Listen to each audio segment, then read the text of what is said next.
Em relação à qualidade, a dor na cefaleia do tipo tensão geralmente é descrita como uma faixa. Meu nome é André Corporati, sou dentista, professor e pesquisador na Université de Paris, na França, e aqui neste perfil eu ensino dentistas a terem segurança no diagnóstico e resolverem 100% dos seus casos de bruxismo, DTM e neuropatia. Algo pressionando ao redor da cabeça. Apertamento também pode ser, de apertar a cabeça. Dos dois lados, pressionando. Pressionar, já lembra o quê?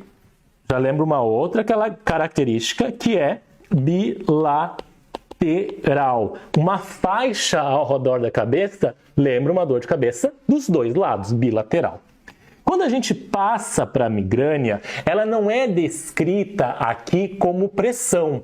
Pressão, peso, faixa é mais músculo, mais tensão. Cefaleia, tensão, pressão. Migrânia é uma cefaleia chamada e conhecida hoje em dia como uma cefaleia neurovascular. E aí a pessoa vai ter em um lado da cabeça uma sensação dilatada, uma sensação ou uma dor descrita em latejante. Se você quer saber mais sobre isso, escreva ATM aqui nos comentários para receber uma aula completa sobre o assunto.